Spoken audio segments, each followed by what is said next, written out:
Hello everyone, welcome to EduChants. Today we will discuss about contribution of Sri Aurobindo and Jiddu Krishnamurti to educational theories and practice. We are continuing with the SSB lecturer classes. This class is beneficial for NET and JRF preparation as well as for SSB preparation. We are continuing with the lecture number 7. So we have already sent you a notification in our Telegram channel that your JRF fellowship is now increased by 7,000. That is why now this is the right time to prepare for JRF, and to get JRF then continue your PhD, then you will get your fellowship and you will qualify your JRF very shortly, because we have only 2 months of time. After this class only SSB, we will continue with the NET class. So if you like this video, if you are enjoying this video, then please share it to your friends who are preparing SSB as well as NET. So let us join our Telegram channel for any doubts. So let's start today's class. आज का class Shri Aurobindo जी के ऊपर है. आपको पता है कि इनका नाम है औरोबिंदो घोष, लेकिन इनको हम बहुत ही पॉपुलरली श्री औरोबिंदो जी बुलाते हैं और इनके बारे में थोड़ा सा जान लेते हैं before going to the topic directly. देखिए, इनमें से भी सवाल पूछे जा सकते हैं. Aurobindo Ghosh, popularly known as Shri Aurobindo, was born on August 15, 1872 at Calcutta. Calcutta में इनका जन्म हुआ था 15 अगस्त 1872 को. इनके पिताजी थे कृष्णागुंधुन घोष, जो कि असिस्टेंट सर्जन थे रंगपुर बंगाल में. उस टाइम में आपको पता ही है कि डिवीजन नहीं हुआ था. मदर थे स्वर्णलता देवी, जो कि राजनारायण बोस, जो कि एक रिलीजियस एंड सोशल रिफॉर्मर थे उस टाइम में, उनकी बेटी थी. ठीक है, उनके माताजी. देन 1879 में उनका जब मतलब उम्र 7 साल हुआ था, उसी वक्त उनके 2 बड़े भाइयों के साथ उन्हें इंग्लैंड भेज दिया गया ताकि वो वहां पे अपना शिक्षा प्राप्त कर सके. और वहां पे वो 14 साल पढ़े, यानी 7 साल की उम्र में वो वहां पे गए, इंग्लैंड गए, और पढ़ने के बाद 21 साल की उम्र में वो वापस आ गए वहां पे. ठीक है, तो वहां पे 14 ईयर्स का स्टडी उन्होंने किया. ठीक है, next, his schooling at Saint Paul's London. Schooling उनका लंदन में हुआ था, सेंट पॉल स्कूल में, जो कि 1884 में स्टार्ट हुआ था. And he joined King's College Cambridge in 1990. 1990 में उन्होंने किंग्स कॉलेज ज्वाइन किया, जो कि कैम्ब्रिज में है. He also cleared the Indian civil services examination during this time and return to India in 1893. इसको मैंने शॉर्ट में लिख दिया.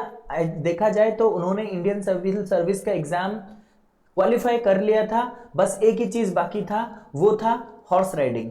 वहां पे वो फेल हो गए और इसलिए उन्हें एग्जाम से मतलब वो क्वालिफाई नहीं कर पाए, एक ही वजह से, जो कि आप बोल सकते हो कि आप हॉर्स राइडिंग में वो फेल हुए, इसलिए इनको डिस्क्वालीफाई कर दिया गया था. और उसके बाद वो इंडिया वापस चले आए. एंड इसके बाद बहुत कुछ है जो कि हमें बहुत ज़्यादा जानना ज़रूरी नहीं है, लेकिन ये जान रखिए कि वो एक प्रोफेसर थे, प्रोफेसर इन इंग्लिश. ठीक है, इंग्लिश के प्रोफेसर थे, पढ़ाते थे. उसके बाद उन्होंने इंटीग्रल एजुकेशन का भी मतलब आविष्कार किया, यानी वहाँ पे he is the founder of integral education. And उनका जो डेथ है वो 5 दिसंबर 1950 को हुआ था. उसके बाद ये जो सिस्टम को किसने संभाला था? द मदर जो है वो संभाले थे अप टू नवंबर 17 एंड 1973. ये कौन है हम आगे पढ़ेंगे इन डिटेल में. अब देखिए, इनके बारे में अभी और थोड़ा जानते हैं कि शिक्षा के लिए इन्होंने क्या कहा था. His thought on education. तो इन्होंने कहा था, acquiring information is not the aim of education. सिर्फ इंफॉर्मेशन इकट्ठा कर लेना ही शिक्षा नहीं होता है. It must build powers of the human mind and spirit. यहाँ पे इंसानों का जो है शक्ति, power and human mind and spirit, यानी कि यहाँ पे कहा गया है कि हमारे इंसानों का सबसे पावरफुल चीज होता है माइंड. ठीक है, माइंड होता है, और उनके अंदर जो स्पिरिट है वो स्ट्रांग होना चाहिए. इसलिए इन्होंने कहा वी मस्ट डेवलप और we must build powers of the human mind and spirit. Human mind और स्पिरिट को पावरफुल बना दिया जाएगा, वही एजुकेशन है, ना कि इंफॉर्मेशन इकट्ठा करना. मेरे पास बहुत ज्यादा इंफॉर्मेशन हो सकता है, रट्टा मार मार के मैंने याद कर लिया, लेकिन माइंड भी एक्टिव होना चाहिए, उतना प्रेजेंस ऑफ माइंड होना चाहिए, यूटिलाइज करना चाहिए, सिचुएशन हैंडल करना चाहिए. Aurobindo Ghosh was an idealist to the core. अगर देखा जाए तो ये एक आइडियलिस्ट थे बेसिकली. ठीक है, वी नीड एन एजुकेशन. उन्होंने कहा we need an education proper to the Indian soul temperament. इन्होंने कहा हमें उस प्रकार का शिक्षा चाहिए जो कि इंडियन सोल टेम्परामेंट, यानी कि हमें भारतीय शिक्षा व्यवस्था या फिर भारतीय संस्कृति, भारतीय मतलब आत्मा से जुड़ा हुआ हो, यानी हर एक भारतीय से जुड़ा हुआ हो, हमारे कल्चर से जुड़ा हुआ हो, हमारे अभ्यासों से जुड़ा हुआ हो, वो होना चाहिए। Not indeed something faithful merely to the past but to the developing soul of India. हमें ये नहीं चाहिए कि हमारे पास्ट में क्या हो चुका था उस पर नहीं चाहिए, यानी कि हिस्टोरिकल चीजें हमें नहीं चाहिए, बल्कि हमें वो चाहिए जो हमें फ्यूचर नीड में है। जैसे कि हम अगर एक छोटा सा एग्जाम्पल है, अगर हम सती प्रथा को पढ़ते हैं तो सिर्फ याद करने के लिए पढ़ते हैं कि क्या था क्या नहीं था, लेकिन हम उसे फ्यूचर में कभी अप्लाई नहीं कर सकते हैं। So better to study about artificial intelligence, cyber crime, these are the topics we should learn at this point of time because it is very beneficial for our future, right? To the greatness of our coming self creation and her eternal spirit। यहाँ पे हर का मतलब India का है, यानी हमारे देश का जो सेल्फ क्रिएशन है उसे बढ़ावा दे सकते हैं और इटर्नल स्पिरिट को ग्रो करा सकते हैं, वो हमारा गोल होना चाहिए शिक्षा का। ठीक है, इसलिए इन्होंने कहा जो शिक्षा व्यवस्था है वो पुरानी चीजों को छोड़ के नया कुछ पढ़ाएं जो कि हमारे फ्यूचर के लिए बेनिफिशियल हो। ठीक है, देन आता है स्पिरिचुअल एजुकेशन। देखिए औरबिंदो जी ऑलरेडी मैंने बताया कि आइडियलिस्ट थे और स्पिरिचुअलिस्ट भी बोला जाता है इन्हें, उसके साथ ही साथ कहीं ना कहीं पे ये नेचर को भी फोकस करते थे। तो स्पिरिचुअल एजुकेशन में इन्होंने कहा man can not rest permanently until he reaches some highest good.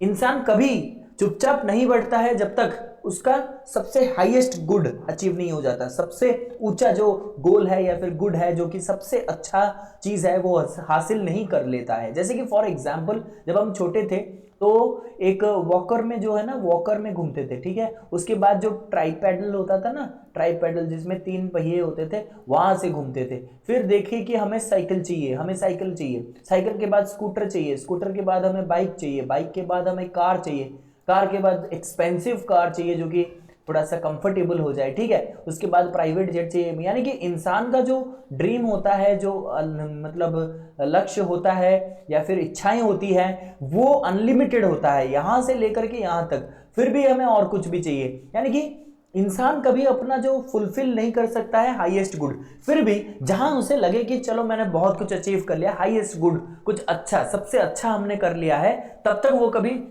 Permanently बैठेगा नहीं, कुछ ना कुछ करता रहेगा। नेक्स्ट ये बोल रहा है to fulfil God in life in man's manhood, यानी कि मैन के अंदर मैनहुड होना चाहिए, व्यक्ति के अंदर व्यक्तित्व होना चाहिए और इंसानों के अंदर इंसानियत होना चाहिए, तभी जाकर के ये हम अपने अंदर जो भगवान है उसको प्राप्त कर सकते हैं। ठीक है, here spiritual education should teach the learners to identify the connection of spirit and the matter so that they can see both material and spiritual life rationally.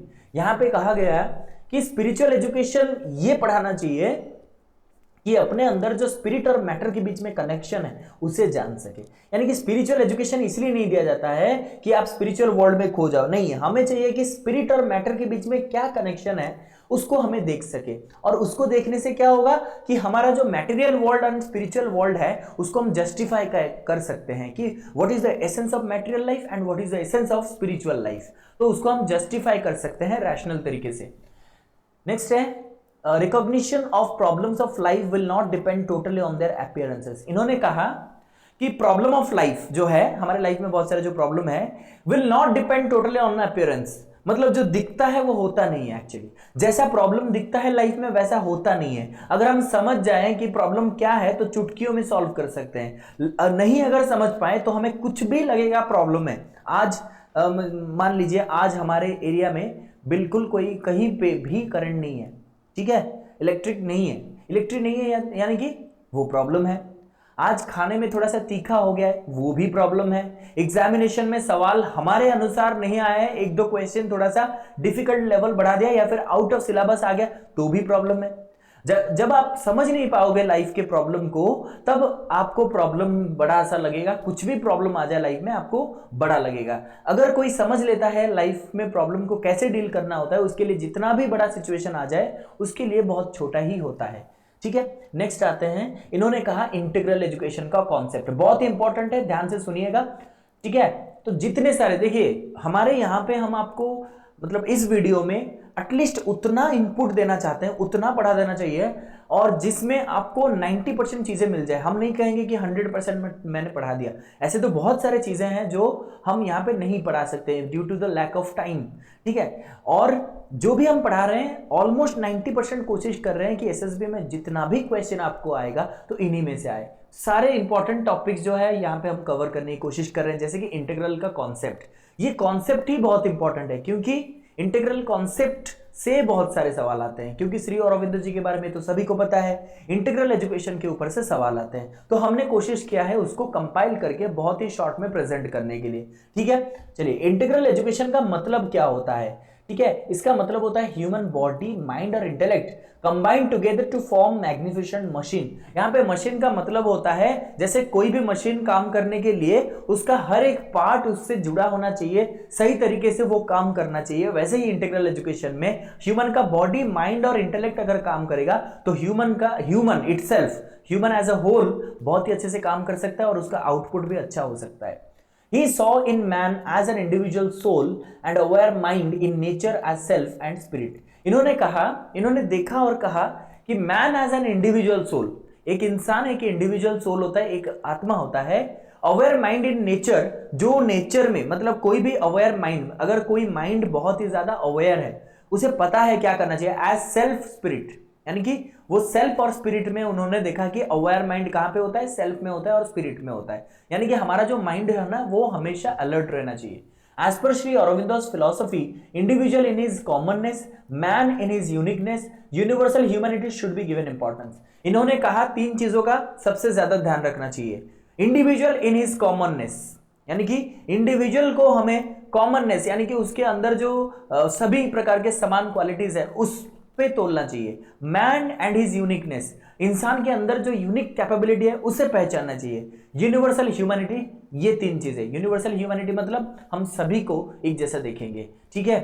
हमारे अंदर जो ह्यूमैनिटी है, मानविकता है, उससे डेवलप करना चाहिए। ये तीन चीजों को उन्होंने इंपॉर्टेंस दिया।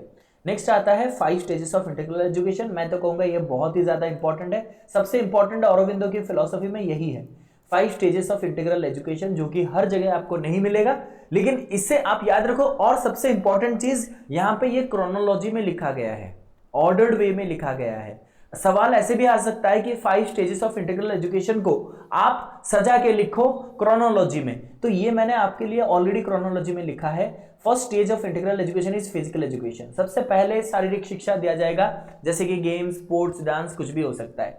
देन आता है आपका वाइटल एजुकेशन। जैसे कि आपको पता है वाइटल एजुकेशन क्या होता है, जितने सारे हमारे मतलब आर्ट, ड्राइंग, कुछ भी, वाइटल एजुकेशन कुछ भी हो सकता है। जैसे कि हमारे शिक्षा व्यवस्था में बहुत सारी इंपॉर्टेंट चीजें हैं जो हम मिस कर जाते हैं, ठीक है, जो हमें मतलब लगता नहीं है कि ये इंपॉर्टेंट है, लेकिन फिर भी हमें उसे कवर करना चाहिए, ठीक है। वाइटल एजुकेशन में बहुत सारी चीजें और भी हम जोड़ सकते हैं, जैसे कि म्यूजिक, फाइन आर्ट, डांस हो गया, ठीक है। ऐसे बहुत सारी चीजें जोड़ा जा सकता है, ठीक है।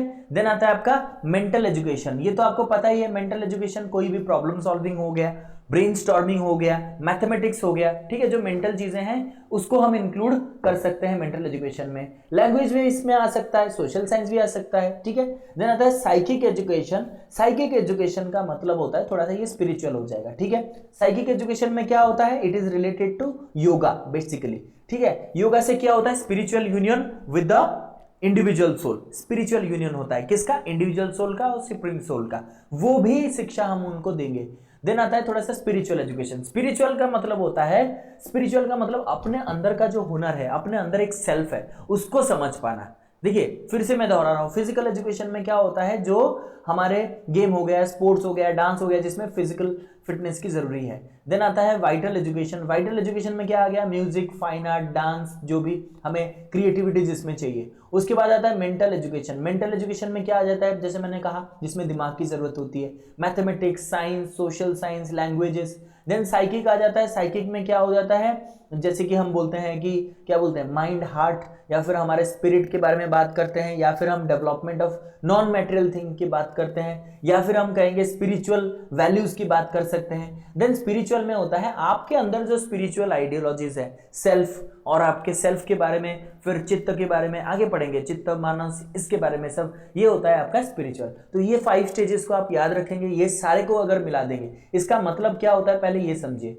कि हमें फिजिकल एजुकेशन भी चाहिए, वाइटल एजुकेशन भी चाहिए, मेंटल एजुकेशन भी चाहिए, साइकिक एजुकेशन भी चाहिए और स्पिरिचुअल एजुकेशन भी चाहिए।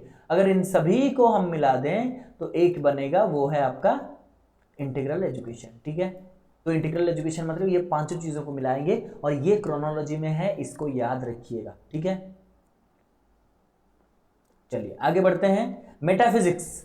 देखिए, मैंने जब भी कंटेम्पररी फिलोसोफर्स पढ़ाया है या फिर आपको मॉडर्न फिलोसोफर पढ़ाया है, मैंने कहा कि ये मॉडर्न फिलोसोफर जो होते हैं ये basically aim of education, stages of life या फिर आपके आउटकम्स, मेथोडोलॉजी, करिकुलम पे ज्यादा फोकस किए हैं। रियलिटी, नॉलेज, इस पे ज्यादा फोकस नहीं किए हैं। मतलब इन्होंने कह दिया है, बोल दिया है कि क्या रियल है और कैसे हम डील कर सकते हैं, नॉलेज कहां से मिला है, लेकिन उन्होंने उस पर ज्यादा काम नहीं किया कि इन डिटेल उन्होंने नहीं कहा। तो इनके हिसाब से अगर देखा जाए क्या होता है मेटाफिजिक्स, रियलिटी क्या होता है, it supports all individual existence is nature. ठीक है, ऑल इंडिविजुअल एग्जिस्टेंस यानी कि इंडिविजुअल एग्जिस्ट करे वही नेचर है, यानी कि existence of individual is important. The psychic being is a conscious form of that soul growing in the evolution in the persistence process that develop first life and matter mind in life। यानी कि psychic being क्या होता है, एक conscious form of soul होता है, यानी कि जो आप चेतना बोलते हो। ठीक है, यानी कि जो एक्टिव आप अभी क्यों मतलब आपने ये जो वीडियो ये अभी देख रहे हो या फिर ये इसको आप नोट कर रहे हो, क्यों कर रहे हो, क्योंकि you are very much conscious about your examination, you are conscious about your syllabus. ठीक है, आपको पता है कि मुझे कवर करना ही है इतने टाइम में, इसीलिए आप इस वीडियो को देख रहे हो या फिर कहीं से भी पढ़ रहे हो, कुछ भी कर रहे हो, because you are conscious, your soul is conscious. आपके अंदर का जो इंसान है वो बोल रहा है बेटा पढ़ ले, नहीं तो एग्जाम नहीं क्लियर होगा। इसका मतलब है साइकिक क्या होता है, कॉन्शियस फॉर्म ऑफ सोल होता है। ठीक है, और जो कि परसिस्टेंस होता है, मतलब एक प्रोसेस जिसमें वो क्या करता है, लाइफ इन मैटर, मैटर में पहले लाइफ ढूंढता है। ठीक है, और लाइफ में और क्या ढूंढता है, माइंड ढूंढता है, until finally mind can develop into overmind and overmind into supramental truth। मतलब कि देखिए ये एक चेन है, पहले हम क्या ढूंढते हैं, मैटर में, मैटर के अंदर हम लाइफ ढूंढते हैं। ठीक है, और माइंड इन लाइफ, लाइफ के अंदर हम माइंड ढूंढते हैं। ठीक है, और माइंड के अंदर हम क्या ढूंढते हैं, ओवर माइंड, ओवर माइंड के अंदर, ओवर माइंड के अंदर क्या होता है, सुप्रा माइंड होता है। ठीक है, तो ये एक चेन है। The soul supports the nature in its evolution through these grades। यहां पे कौन आपको सपोर्ट करता है, सोल। इन चीजों पे इसे प्राप्त करने के लिए, सुप्रामेंटल ट्रूथ को अचीव करने के लिए आपको सोल मदद करता है, but is itself not any of this things. देखिए यहां पे कहीं पे भी आपने सोल की पढ़ाई की, यहां पे सोल नहीं है लेकिन सोल मदद करेगा। ठीक है, नेक्स्ट आता है एपिस्टेमोलॉजी। नॉलेज कहां से आता है, knowledge comes from integration of senses. ठीक है, नॉलेज कहां से आता है, integration of senses. Sense organs को अगर मिला दे, सभी सेंस ऑर्गन को अगर उनका एक्सपीरियंस या फिर उन्होंने जो सीखा उसको अगर इंटीग्रेट कर दें, एक साथ एकजुट कर दें, तो फिर वो नॉलेज बन जाता है। नॉलेज कम्स फ्रॉम एक्सपीरियंस, वही सेंस ऑर्गन से जब हम सीखते हैं उसको हम एक्सपीरियंस कहते हैं। फ्रीडम चाहिए, freedom is the key to true knowledge, freedom चाहिए, फ्रीडम से ही ट्रू नॉलेज आता है। सबसे इंपॉर्टेंट चीज यहां पे इन्होंने कहा 3A, 3A are the keys to knowledge. Knowledge कहां से मिलेगा, 3A से। कहां से मिलेगा, 3A।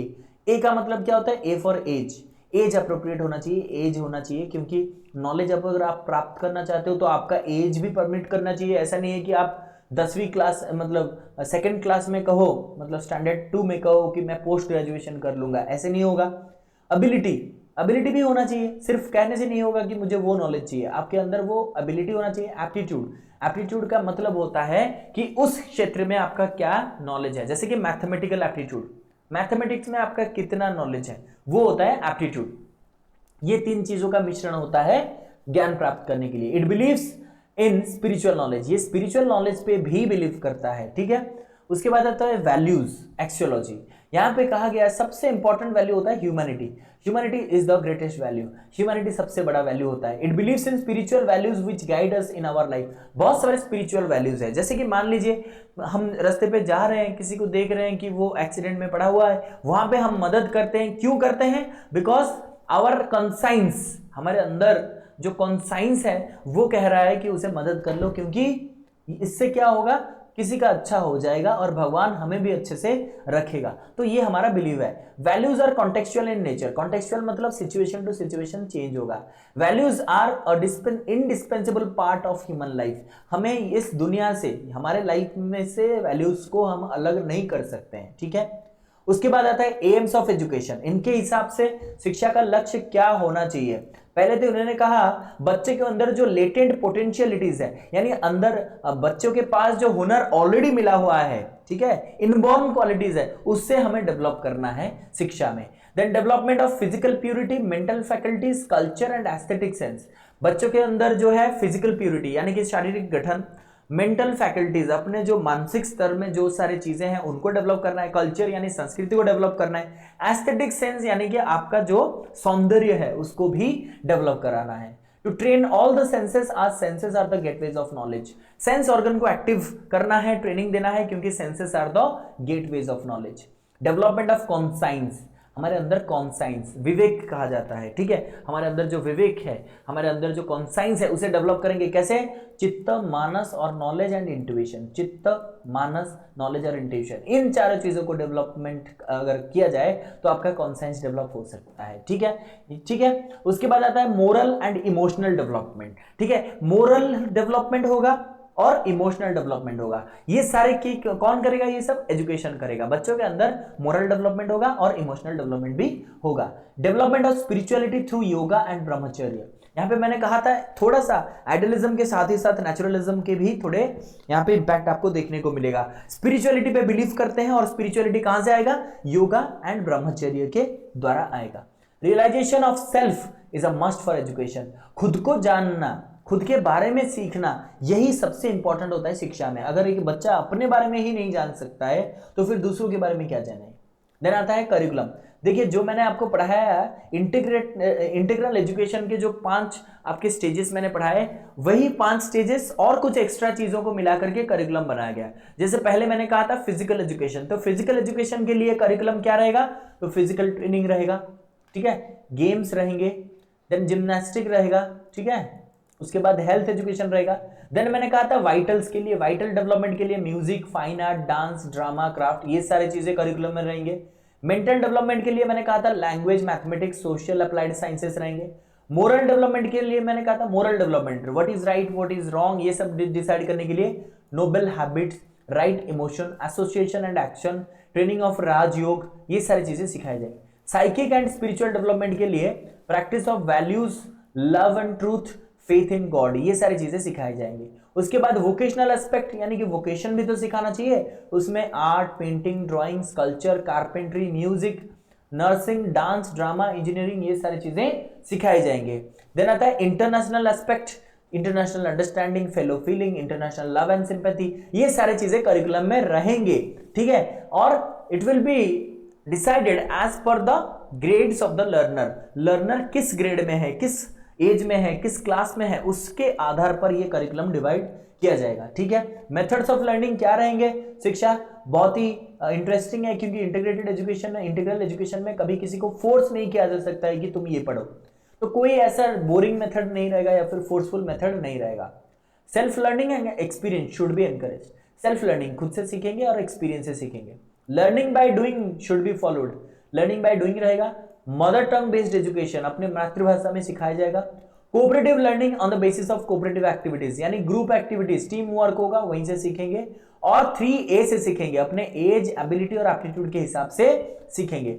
उसके बाद आता है टीचर का रोल क्या होता है। टीचर यहाँ पे इन्होंने कहा knowledge is already dormant within the child and for this reason teacher need not function as an instructor or task master। एक टीचर को यहाँ पे टास्क मास्टर, इंस्ट्रक्टर नहीं होना है, यानी कहीं पे भी कभी भी डोमिनेंट नहीं होना है, कहीं पे भी अपना जो है अपना जो अथॉरिटी है वो नहीं दिखाना चाहिए, क्योंकि यहाँ पे बच्चों के अंदर तो ऑलरेडी चीजें हैं।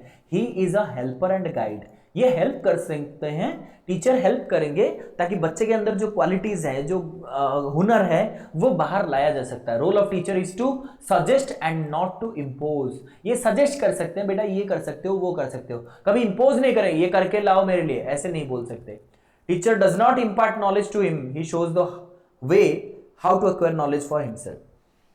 टीचर कभी नॉलेज उसके दिमाग में घुसा नहीं देता है, टीचर ये सिखाता है कि कैसे वो नॉलेज को आप प्राप्त कर सकते हो। ठीक है, लर्नर क्या है, ऑपोजिट है। देखिए टीचर अगर इतना कुछ कर रहा है तो लर्नर क्या करेगा, learner is the hero of this type of education. यहां पे हीरो है क्योंकि चाइल्ड सेंटर्ड एजुकेशन है। Child is encouraged and guided to draw out his qualities. Those are bestowed by God. भगवान ने जो क्वालिटीज इन्हें दिया है उसको वो बाहर निकालने में उन्हें मदद करेंगे teachers. Education should satisfy needs and interest of the children. बच्चे का जो नीड और इंटरेस्ट है उसको वो उससे फुलफिल करना चाहिए, किसको, एजुकेशन को। ठीक है, अब लास्ट में जाते जाते मैंने कहा जो भी इंपॉर्टेंट पॉइंट है हम कवर करने की कोशिश करेंगे। इसीलिए हम बोलते हैं अगर वीडियो सही में अच्छा लग रहा है, हमारा एफर्ट, हमारा क्लास, हमारा कंटेंट अगर अच्छा लग रहा है तो दोस्तों के साथ शेयर करें, ग्रुप में अपने शेयर करें। जो लोग नेट के लिए प्रिपेयर कर रहे हैं, जेआरएफ के लिए प्रिपेयर कर रहे हैं, एसएसबी या फिर any kind of job related to education, whether it is assistant professor, whether it is PGT, whether it is CTET, whether it is OTET, कुछ भी एंट्रेंस आप प्रिपेयर कर रहे हो, you can go through our channel, you can watch out our videos, you can join our channel which is given in the description box. Telegram में सब कुछ आपको नोटिफिकेशन मिलेगा। So let us discuss about Auroville. देखिए बहुत सारे student का ये कंफ्यूजन है कि ऑरोविल जो है आश्रम स्कूल वही है, नहीं, दोनों अलग है। ठीक है, ऑरोविल आश्रम स्कूल अलग होते हैं क्योंकि ऑरोविल बाद में आया था, आश्रम स्कूल पहले आया था। हम डिस्कस करेंगे इसके बारे में। ऑरोविल एक सेंटर ऑफ लर्निंग है जिसको हम सिटी ऑफ डॉन कहते हैं, which is 5 miles away from Pondicherry and it was inaugurated by the mother। देखिए मदर के बारे में बार बार आ रहा है, इनके बारे में भी जानेंगे। Who is the mother? ये द मदर कौन है? द मदर के द्वारा इसे इनॉग्रेट किया गया था 28 फरवरी 1966 को। अब जानते हैं ये द मदर कौन है। औरोबिंदो, श्री औरोबिंदो के बारे में तो हमने पता लगा लिया कि औरोबिंदो घोष थे, लेकिन द मदर है Mirra Richard. Mirra Richard, a French woman who is popularly known as the mother. ठीक है, फ्रेंच वुमन। और ये है कौन, जो कि यहाँ पे हमने नहीं लिखा क्योंकि हमें पॉइंट चाहिए जो कि हमें मतलब एग्जाम में आए, तो मैं थोड़ा सा एक्सप्लेन कर लेता हूं। मीरा रिचर्ड एक फ्रेंच वुमन है जो कि औरोबिंदो जी के जो फिलॉसफी से और उनका जो स्पिरिचुअल आइडियाज है, इंटीग्रल एजुकेशन का आइडिया है, वो एक इनके फॉलोअर हैं, यानी कि उनके एक शिष्या हैं। ठीक है, वो उन्हें फॉलो करते हैं, उनके आइडियोलॉजीज को पसंद करते हैं और इसीलिए इन मतलब ये उनके फॉलोअर हैं और इनको ये बहुत मानते हैं, श्री औरोबिंदो जी को बहुत मानते हैं। इसीलिए वो उनके चरणों में मतलब उनके साथ आ गए और उन्होंने भी यही चीजें को प्रमोट करना स्टार्ट कर दिया क्योंकि उन्हें भी ये फिलॉसफी, उनका आइडियोलॉजी अच्छा लगा था। इसलिए मीरा रिचर्ड को हम द मदर कहते हैं और ये एक फ्रेंच से आए हैं, फ्रेंच वुमन है। ठीक है, और उसके बाद, उससे पहले मैंने कहा था श्री औरोबिंदो आश्रम स्कूल एस्टेब्लिश हुआ था near the seashore at Pondicherry 1943 में एस्टेब्लिश हुआ था। अगर पूछा जाए किसने इसको इनॉग्रेट किया था तो अगेन द मदर, उन्होंने ही इसको इनॉग्रेट किया था। ठीक है, आगे बढ़ेंगे। नेक्स्ट फिलोसोफर आज के हैं जिद्दू कृष्णमूर्ति। कृष्णमूर्ति एक मतलब तेलुगु बोल सकते हो, तेलुगु पर्सन है जो कि तेलुगु फिलोसोफर है, लेकिन उस टाइम में मतलब one of the greatest philosopher हैं क्योंकि इन्होंने बहुत सारे स्कूल एस्टेब्लिश किए हैं, not only through India but also across the globe. ठीक है, इनके बारे में जानेंगे इन डिटेल, क्या है इनके ब्रीफ लाइफ स्केच के बारे में थोड़ा सा।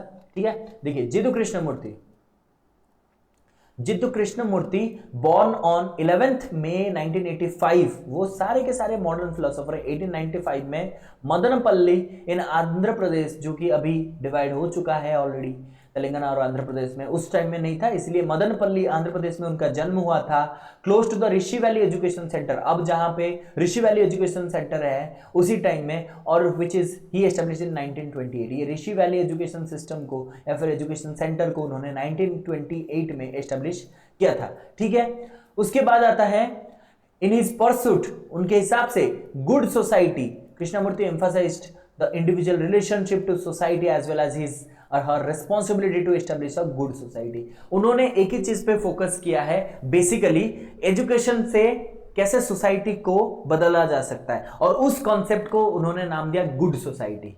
जैसे कि महात्मा गांधी जी ने राम राज्य का स्वप्न देखा था, यानी कि उन्होंने एक सपना देखा कि राम राज्य बनाएंगे, उसी तरह से इन्होंने एक सपना देखा गुड सोसाइटी बनाएंगे। और गुड सोसाइटी तभी बन सकता है जब एक इंसान सोसाइटी और उसके रिस्पॉन्सिबिलिटी के बारे में, मतलब हम सोसाइटी के एक पार्ट हैं और हमारा क्या रिस्पॉन्सिबिलिटी है, क्या काम है हमारे सोसाइटी के लिए, क्या हमारा क्या कर्तव्य है, जब हम समझ जाएंगे और करेंगे, उससे हमारा एक अच्छा सोसाइटी, गुड सोसाइटी फॉर्मेशन हो सकता है। ही स्टेट्स, उन्होंने कहा you are the repository of all humanity.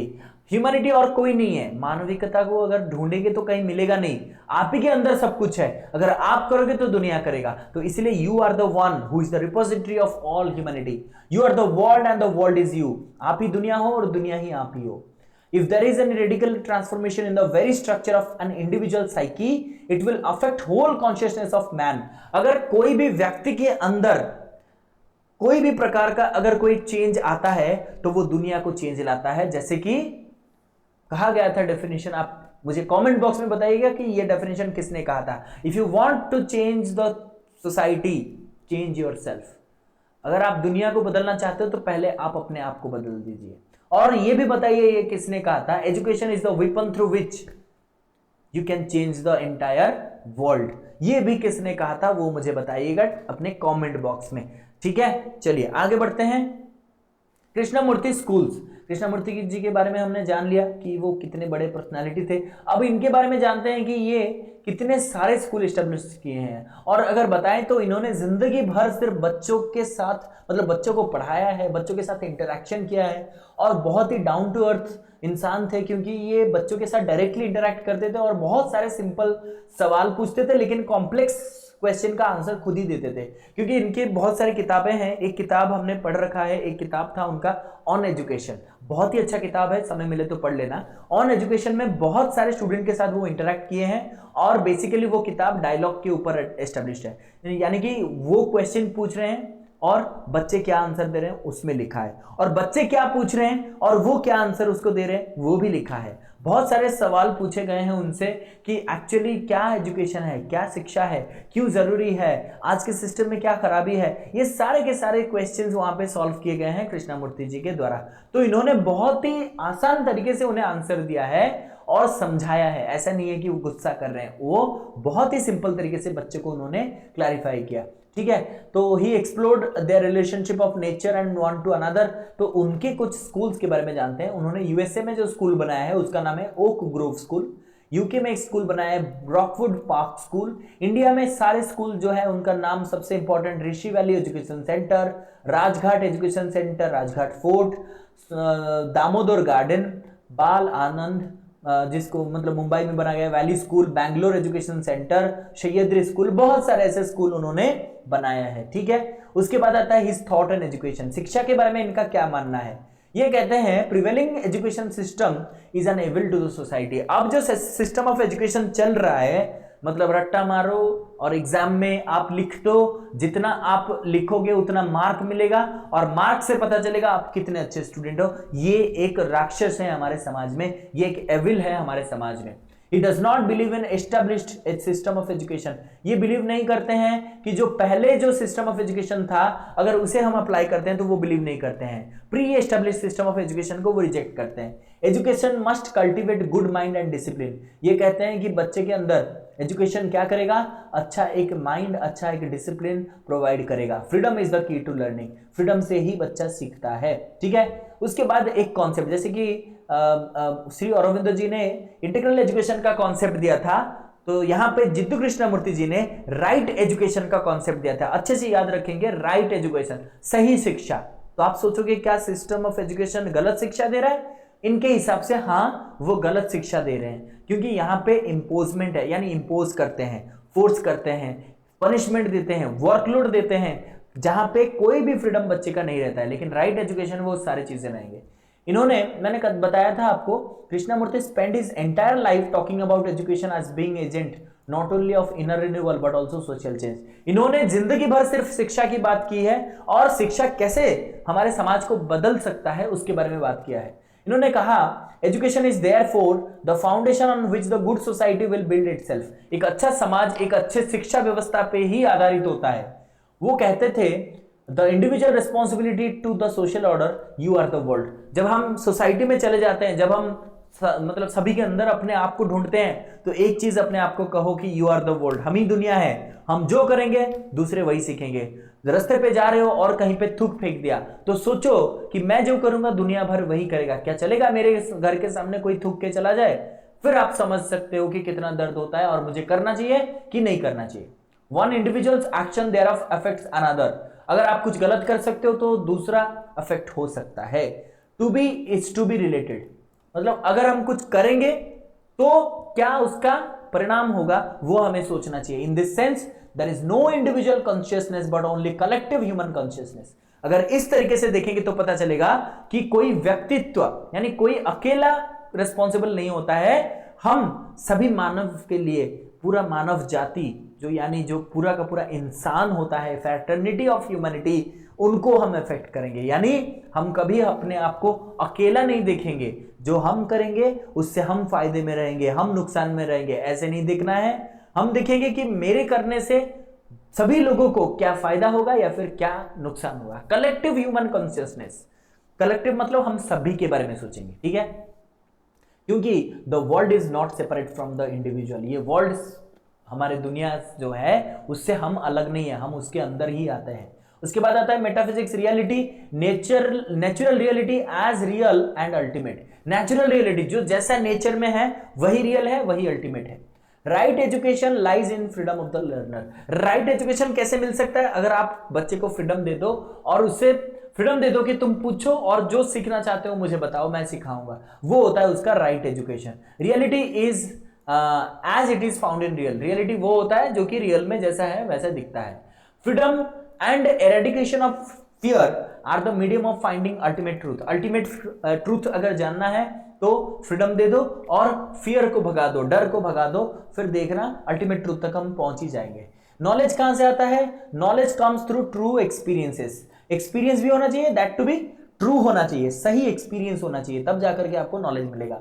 It is concern with what to learn rather than how to learn. What to learn rather than how to learn, यानी कि not concern with, यानी कि उल्टा अगर हम यहां पे देखेंगे, नॉट को काट दीजिए और इसको काट दीजिए तो हाउ टू लर्न, यानी कि हम नॉलेज को ये नहीं कहेंगे कि क्या पढ़ना है आज, हम ये कहेंगे कैसे पढ़ना है, ठीक है। अगर हम क्या पढ़ेंगे इसको याद रखेंगे तो हमें सिर्फ मेमोराइजेशन होगा, सिर्फ रट्टा मारेंगे, लेकिन कैसे हम सीखते हैं, अगर सीखते हैं तो एक्सपीरियंस मिलता है जो कि लाइफ लॉन्ग रहेगा। नॉलेज इज ऑलवेज प्रैक्टिकल, ये प्रैक्टिकल होता है। वैल्यूज क्या होंगे? बहुत सारे वैल्यूज होंगे, जैसे कि सबसे इंपॉर्टेंट वैल्यूज हैं फ्रीडम, फ्रीडम एक वैल्यू है, ट्रूथ एक वैल्यू है, बिलीफ एक वैल्यू है, पीस एक वैल्यू है, ब्रदरहुड, टॉलरेंस, ये सारे वैल्यूज जो ये बिलीव करते हैं। उसके साथ इन्होंने कहा traditional values are of no use, ठीक है, आर नॉट ऑफ यूज, यानी कि ट्रेडिशनल वैल्यू का आज की डेट में कोई वैल्यू नहीं है, ठीक है। देन आता है एम्स ऑफ एजुकेशन, शिक्षा का लक्ष्य क्या होना चाहिए। देखिए कंटेम्पररी मॉडर्न है तो डेफिनेटली यहां पे क्या करेगा, education is not only to make more scholar and technician and job opportunity. सिर्फ और सिर्फ हमें स्कॉलर चाहिए, टेक्नीशियन चाहिए, इंजीनियर चाहिए, डॉक्टर चाहिए, बहुत सारे जॉब क्रिएट करना है, ऐसा नहीं है, बल्कि हमें एक इंटीग्रेटेड मैन बनाना है, वुमेन बनाना है, जिसके अंदर कोई डर नहीं रहेगा और सारे के सारे समाज के सारे बैरियर, सारे के सारे दुविधा, सारे के सारे प्रॉब्लम से परे रहेंगे, यानी कि इस प्रॉब्लम्स को मिटा देंगे। हम एक ऐसे इंसान बन जाएंगे जिसके अंदर कोई डर नहीं होगा, कोई प्रकार का डिस्क्रिमिनेशन नहीं रहेगा और हम एक जो क्या कहते हैं इंटीग्रेटेड सभी चीजों का डेवलपमेंट हमारे अंदर हो सकता है। Start of education and the end of education understand of life and own self, excuse me. तो start of education and end of education understands of life and own self, मतलब हमारा शिक्षा स्टार्ट भी होगा अपने आप को समझने में, लाइफ को समझने में, एंड भी होगा उसी को समझने में, यानी हमारे लिए ओन सेल्फ, खुद को समझना बहुत ही ज्यादा इंपॉर्टेंट है। Education should help the children grow without fear to be the best of his capacities and develop talent, lead to understand life as a whole। बच्चे के अंदर से, मन से जो डर है उसे निकाल देना चाहिए ताकि वो अपने अंदर जो टैलेंट है उसको वो समझ जाए। उसके बाद कृष्णमूर्ति ने कहा education as being the agent not only of internal renewal but also social change. सिर्फ ये बदलाव अपने अंदर नहीं लाता है, शिक्षा अपने अंदर बदलाव नहीं आता है इंडिविजुअल के, बल्कि ये समाज में परिवर्तन लाता है। It is an agent of social change. Spirit of inquiry, बच्चे के अंदर इंक्वायरी का स्पिरिट होना चाहिए, लक्ष्य होना चाहिए, ये शिक्षा का लक्ष्य रहेगा। और क्या रहेगा? To develop creative individual. शिक्षा का और भी एक लक्ष्य रहेगा कि हम कैसे क्रिएटिव इंडिविजुअल बना सकते हैं, ठीक है। उसके बाद आता है करिकुलम। करिकुलम क्या रहेगा? उन्होंने कहा इंटीग्रेटेड करिकुलम, ठीक है। Krishnamurti has presented an integrated curriculum to ensure the complete और holistic development of the child. Integrated curriculum का मतलब कोई करिकुलम सेपरेटेड नहीं रहेगा कि सब्जेक्ट वाइज या फिर स्ट्रीम वाइज अलग नहीं रहेगा, इंटीग्रेट रहेगा, यानी हर एक सब्जेक्ट के साथ एक अच्छा कनेक्शन रहेगा, इंटर रिलेशन रहेगा, इंटरकनेक्टेड रहेगा, ठीक है, और जो कि बच्चे के अंदर एक कंप्लीट एंड होलिस्टिक डेवलपमेंट कराने में मदद करेगा।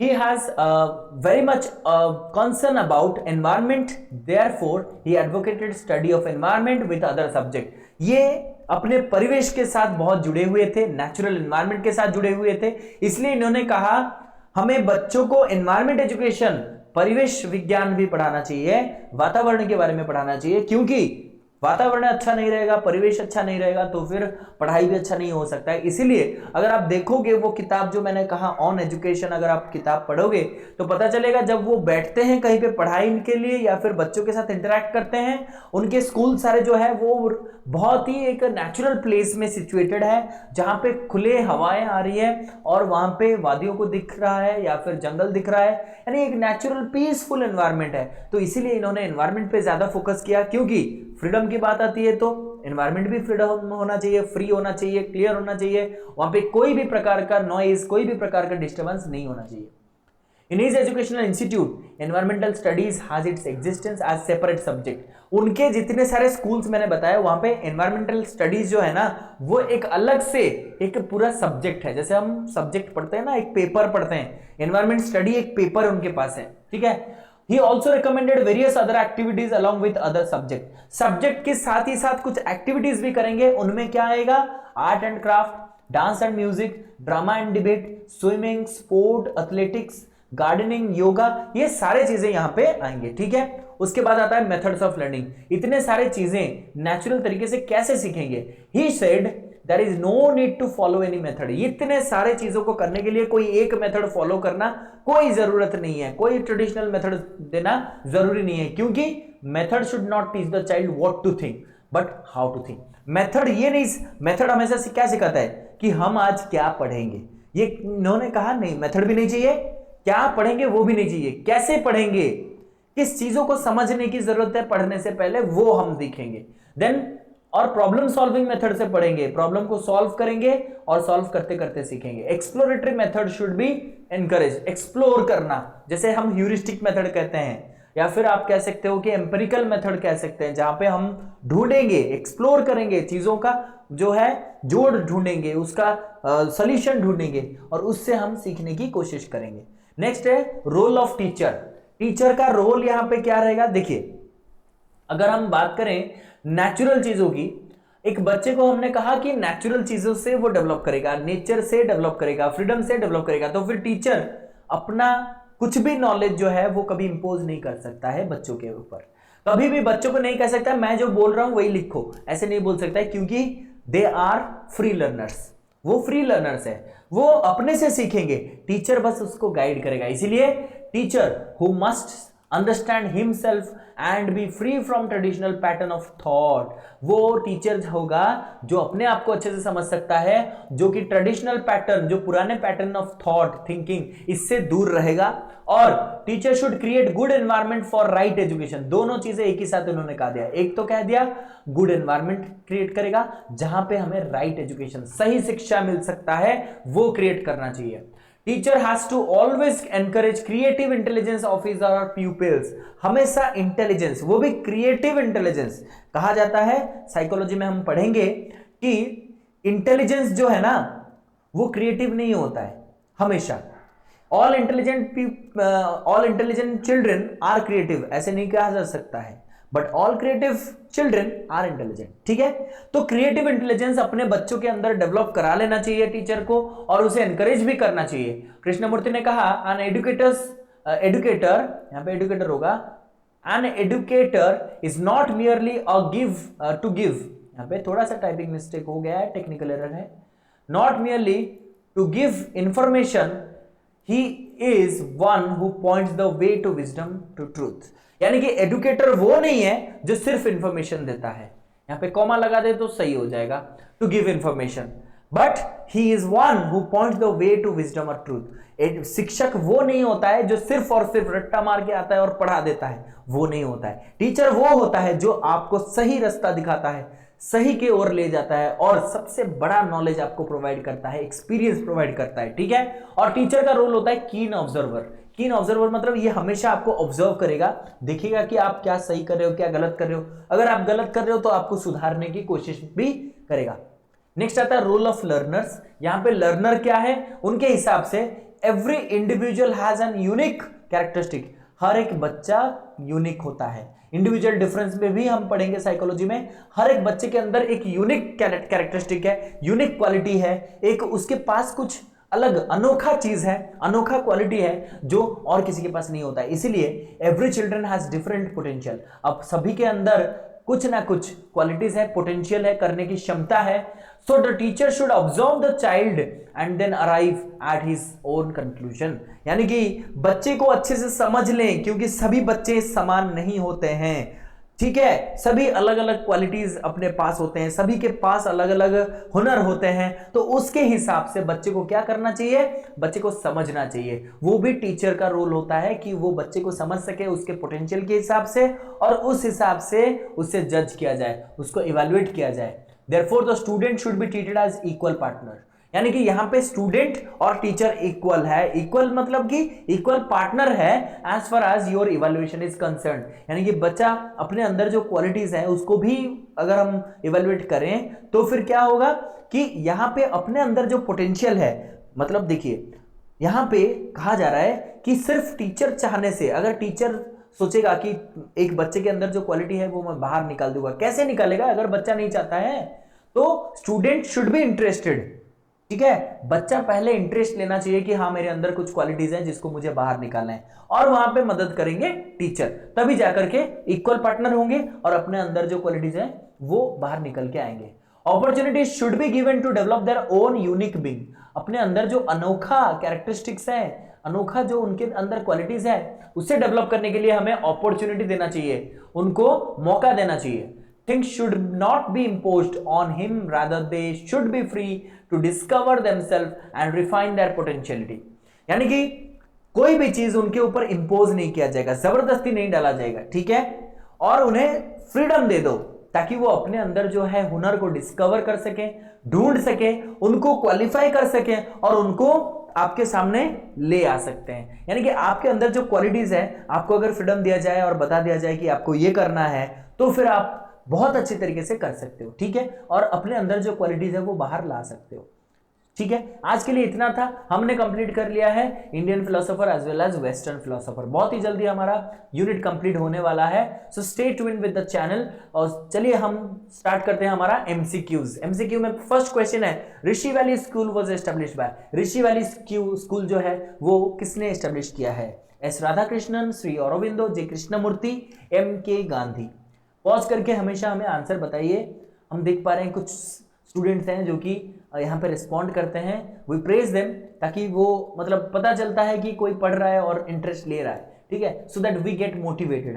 हमें सिर्फ इससे एक चीज मिलता है, वो मोटिवेशन मिलता है कि स्टूडेंट को ये अच्छा लग भी रहा है या फिर लग रहा है कि आप तक बात पहुंच रही है, आप समझ रहे हो, फिर आप प्रैक्टिस भी कर रहे हो, ठीक है। Make it an interactive process ताकि हमें लगे कि आप भी एक्टिव हो। बताइए कमेंट बॉक्स में, ठीक है। इसका आंसर हो जाएगा आपका जे कृष्णमूर्ति। जितू कृष्णमूर्ति ने ऋषि वैली स्कूल बनाया। Concept of integral education was given by. Concept of integral education किसने दिया है? लग रहा है सही, बहुत ही सिंपल सवाल है, लेकिन ऐसे क्वेश्चन भी एग्जाम में आ सकते हैं, ठीक है। जब हम एमसीक्यू प्रैक्टिस करेंगे, मॉक टेस्ट देंगे, जैसे कि मैंने ऑलरेडी बता दिया, हमारा जो क्लास ऑलरेडी एसएसबी का वो कल से स्टार्ट होने वाला है। जिन लोगों ने भी टेलीग्राम में ज्वाइन किया है, हमें उन्होंने मैसेज भी दे दिया था कि जो भी आप अटेंड करना चाहते हो दे में कॉन्टैक्ट, जहां पर मैंने उस ग्रुप में अपना नंबर भी दिया हुआ है, वहां पे आप कॉन्टैक्ट करके आ सकते हो और क्लासेस ऑफलाइन में आप अटेंड कर सकते हो। चलिए, कॉन्सेप्ट ऑफ इंटीग्रल एजुकेशन किसने दिया था? श्री अरबिंदो, एस राधाकृष्णन, जे कृष्णमूर्ति, एम के गांधी। यहाँ पे आंसर हो जाएगा श्री अरबिंदो। इन्होंने इंटीग्रल एजुकेशन का कॉन्सेप्ट दिया था, ठीक है। Which of the following is not a stage of integral education? इनमें से कौन सा एक स्टेज नहीं है इंटीग्रल एजुकेशन का? Vital education, psychic education, physical education, social education. Pause करके आंसर कीजिए, ठीक है। आज भी टाइम है, जिन लोगों को अभी भी क्लास ज्वाइन करना है they may raise their queries in the group, I have given the contact in the Telegram channel also, ठीक है। उसके बाद ही हम नेट का भी स्टार्ट करेंगे। So those are interested for SSB as well as NET, you may contact me with the group. और Telegram में हम सारा कुछ इन्फॉर्मेशन प्रोवाइड कर रहे हैं, लिंक दिया गया है, ज्वाइन कर लीजिए। वहाँ पे हम आपका एसएसबी का एक ग्रुप बना हुआ है और एक नेट का बनाएंगे। जो भी वहाँ पे ऐड होना चाहेगा, जो भी यहाँ पे हमें मतलब कांटेक्ट करेगा, हम उसके लिए एक व्हाट्सएप ग्रुप क्रिएट कर देंगे, वहाँ पे सारा कुछ शेयर होगा, ठीक है। तो बताइए इंटीग्रल एजुकेशन किसने प्रोवाइड किया, या फिर इनमें से कौन सा एक स्टेज नहीं है? Vital, psychic, physical, social. Answer हो जाएगा सोशल एजुकेशन एक स्टेज नहीं है। नेक्स्ट, ऑरोविल वाज इनॉग्रेटेड इन। ऑरोविल को कब इनॉग्रेट किया गया? 1968, 1943, 1986, 1934। पॉज करके आंसर कीजिए। इसका आंसर हो जाएगा 1968। 1968 में इसको इस्टेब्लिश इनॉग्रेट किया गया था द मदर के द्वारा। Last question of the day, according to Shri Aurobindo 3A stand for. 3A का क्या मतलब होता है अरविंदो जी के अनुसार? Art, ability, A, A ability attitude, A attitude aptitude, A ability aptitude. क्या हो जाएगा आंसर? पॉज करके बताइए।